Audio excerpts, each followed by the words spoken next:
এই যে বোনের ঘর, ছোট ছোট বোনের ঘর, তোমার এগুলা কোয়ার চাং। এই যে তোমরা 15 বছর বয়সে পালান দেন বাড়ি থেকে, মা বাবাকে না কয়া একটা চ্যাংড়ার সাথে পালান দেন। তোমরা কি একবারও ভাবেন তোমাক মানুষ করতে মা বাবার কি হয়?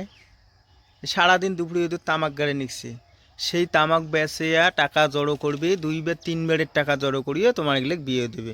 আর তোমরা কি করেন? 15খানা বছর হয়ে যায়, মাধ্যমিকখানা টপকে দেন, ওই 3 মাস জেলা ফাঁক থাকে, 3 মাস, ওই 3 মাসে তোমরা কি করেন? ভালো সহাইলে করে কি?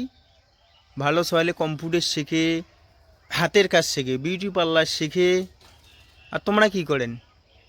হুম, তোমরা তো স্কুল যান, আর ওই যে বাপের সাথে কথা কন, কথা কতে কতে জেলা 3 মাস ফাঁকা পান, ওই 3 মাস বলে মা মুই না সাগার বেড়ি যাং, ওই সাগার বেড়ি যাবার আলে তোমরা পালে যান, হ্যাঁ না? এটা কি ঠিক কন তো?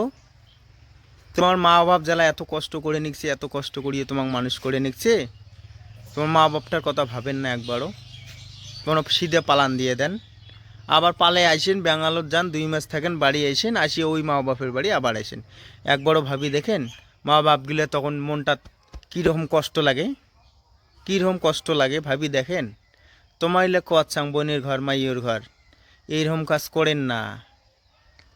পড়াশুনো করো, ভালো করি করো, বিয়ের টাইম হলে মা বাপ ভালো চ্যাংড়া দেখি বিয়ে দিবে এলায়। আর না বাড়িতে কয়া দিবেন যে মা ওই চ্যাংড়াটাং মুই ভাল পাসুং, ওই চ্যাংড়াটার লগে মুই বিয়ে করিম, তাহলে তো হয়ে যায়। তাহলে তো তারপরে যদি মা বাপ না মানে, যখন জেলা তোমার বয়স অনেকগুলা করি হবে, 20 বছর হবেন, 22 বছর হবেন, চ্যাংড়া ভালো হবে, নিজে কোনো কিছু করির পেবেন, তখন মা বাবা কইবেন। তারপরে না মানলে শালা পালে যান। এই 14-15 বছর নিয়ে পালান না মাই, জীবনটা একেবারে বরবাদ করি ফেলাইবেন, একেবারে জীবনখান শেষ হয়ে যাবে।